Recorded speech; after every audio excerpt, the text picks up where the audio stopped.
নমস্কার বন্ধুরা, আপনারা সবাই কেমন আছেন? আশা করি আপনারা সবাই ভালো আছেন। আজকে আমি এসে গেছি এক নতুন রান্না নিয়ে। রান্নাটি হচ্ছে লাউ চিংড়ি রান্না করে দেখাবো। আপনারা তো এতদিন রান্না রান্না করেছেন লাউ চিংড়ি, আজকে আমার হাতে রান্নাটা দেখুন, খুবই সুন্দর লাগবে আর খুব খেতেও খুব ভালো লাগবে। বিশেষ করে গর্ভবতী মায়েদের জন্য ভিডিওটি স্পেশাল বানিয়েছি। গর্ভবতী মায়েদের এই ভিডিওটি খুবই উপকারিত লাগবে। লাউ চিংড়িটি খুবই উপকার, এতে ডাক্তাররাও বলে গর্ভবতী মায়েদের লাউটা খেতে। তাই আমি আজকে ভেবেচিন্তে এক নতুন রান্না করে এনেছি। গর্ভবতী মায়েরা আপনারা এই ভিডিওটি শেষ পর্যন্ত দেখবেন। আর একটা কথা বন্ধুরা, আপনারা যে ভিডিওটি আমার দেখছেন শেষ পর্যন্ত দেখতে থাকুন, দেখবেন খুবই ভালো লাগবে। অর্ধেক দেখিয়ে রেখে দিচ্ছেন, রান্না করতে বসে যাচ্ছেন, এতে রান্নাও ঠিক রকম হচ্ছে না এবং রান্না ভুলভাল হলে টেস্ট ভালো হবে না। তারপর আপনারা বলবেন যে সন্তোষ কুকিং লাইফে রান্না খুব ভালো দেখায় না, কিন্তু আপনারা তো নিজেরাই ভুল করছেন, ভিডিওটা শেষ পর্যন্ত দেখছেন না। তাই রিকোয়েস্ট করছি আপনারা ভিডিওটি শেষ পর্যন্ত দেখুন এবং রান্না করুন, দেখুন সুন্দর হবে, রান্নাটাও খুব ভালো হবে।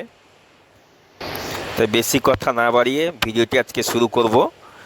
ভিডিওটি ভালো লাগলে অবশ্যই একটা লাইক করবেন, শেয়ার করবেন, কমেন্ট করবেন এবং নতুন বন্ধু হলে সাবস্ক্রাইব করিয়ে নেবেন। এইভাবে নতুন নতুন ভিডিও পেতে গেলে মায়েরা, বন্ধুরা সবাই আপনারা ভিডিওটি দেখুন, অবশ্যই ভালো লাগবে। বন্ধুরা, আজকে এসে গেছি এক নতুন রেসিপি নিয়ে। দেখতে পাচ্ছেন রেসিপিটা হচ্ছে চিংড়ি মাছের সঙ্গে লাউ রেসিপি বানিয়ে দেখাবো। এখানে রেখেছি তার মশলাপাতি: আদার পেস্ট, রসুনের পেস্ট, লঙ্কা, পেঁয়াজ কুচি, টমেটো, আর সঙ্গে দিচ্ছি ধনে গুঁড়ো দিব, জিরা গুঁড়ো আর ঘি দিব। দেখাবো আপনাদের সবাইকে। আপনারা ভিডিওটা না স্কিপ করে শেষ পর্যন্ত দেখতে থাকবেন। ভিডিওটা খুবই ভালো ভিডিও, গ্রামীণ পদ্ধতিতে আমি বানাবো রেসিপিটা। দেখতে পাচ্ছেন বন্ধুরা, কড়া গরম হয়ে গেছে, তেলটা দিয়ে দিচ্ছি। মাছটাকে ফ্রাই করব, তাই বেশি তেল লাগবে না, অল্প তেলই দিতে হবে। চিংড়ি মাছটা ফ্রাই করব প্রথমে। তেলটা গরম হয়ে গেছে, এবার চিংড়ি মাছগুলো দিয়ে দিচ্ছি। এগুলো হালকা তেলে একটু ফ্রাই করে দেবো, একটু ফ্রাই করবো না।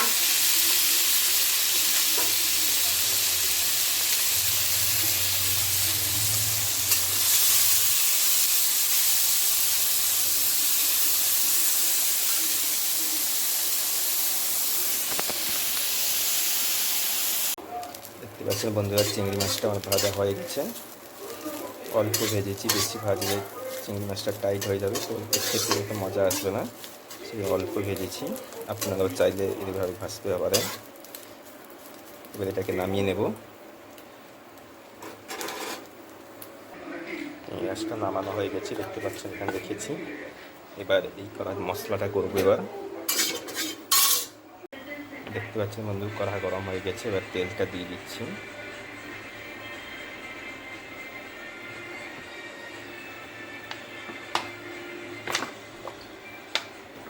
তেল দেওয়া হয়ে গেছে, দেখতে পাচ্ছেন তেল গরম হয়ে গেছে। আমি কয়েকটা মশলা নিয়েছি, দেখতে পাচ্ছেন তেজপাতা, শুকনো লঙ্কা, জিরে আর সরিষা, কালো সরিষাটা নিয়েছি। এগুলো তেলটা গরম হয়ে গেছে, এবারে দিয়ে দিব সবগুলো একসঙ্গে। মশলাটা একটু হয়ে গেলে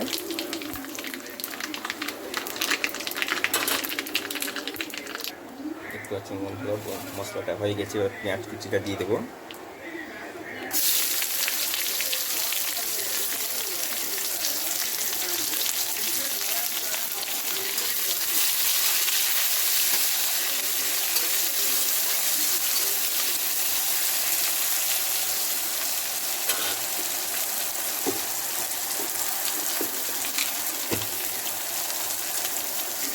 পরিমাণ মতো একটু 2 চামচ লবণ দিব।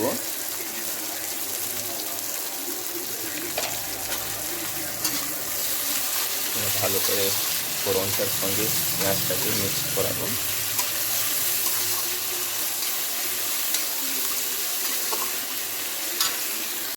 বন্ধুরা পেঁয়াজটা দেখতে পাচ্ছেন, পেঁয়াজের কালারটা এসে গেছে।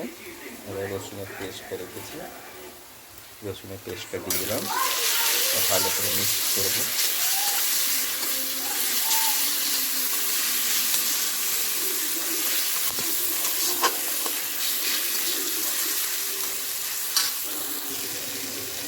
রসুনের পেস্টটা এটা মিক্সড হয়ে গেছে। এবার টমেটো কুচিটা দিয়ে দিব।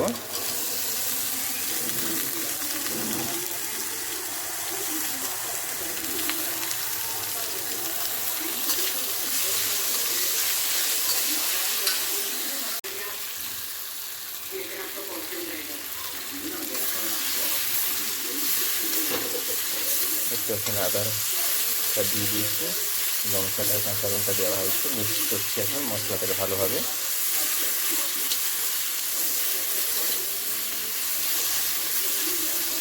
ভালো করে মিক্স করা করে মশলাটাকে না করলে একটু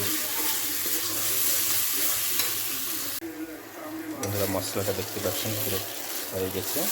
এবার হলুদ গুঁড়ো আর লঙ্কা গুঁড়ো এবং জিরা পাউডার দেখতে পাচ্ছেন, ধনে পাউডার 4টা রেখেছি, এই 4টা একসঙ্গেই দিয়ে দিলাম।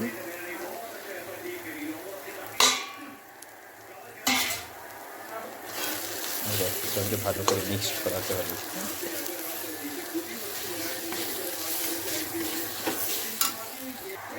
মানে দেখতে পাচ্ছেন মিক্সড হয়ে গেছে। এবারে পেস্টের জলটা রেখেছিলাম, ওই জলটাই দিয়ে দিলাম। ভালো করে মশলাটাকে জলের সঙ্গে মিক্সড করে কিছুক্ষণ রেখে দেবো।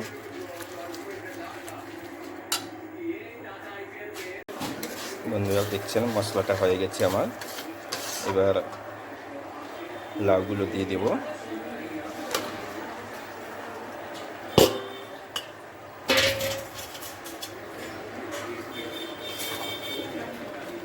ভালো করে মশলার সঙ্গে লাউটাকে মাখাতে হবে।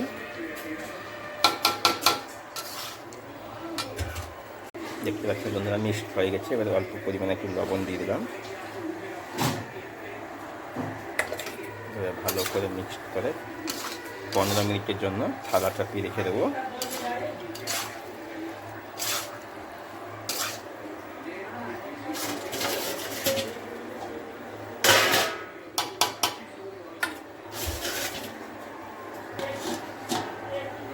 চাপিয়ে রেখে দিয়েছি।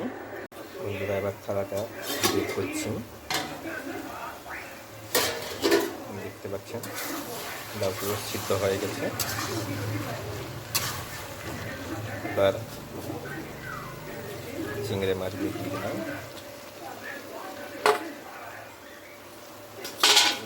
সবগুলোকে ভালো করে মিক্সড করাবো।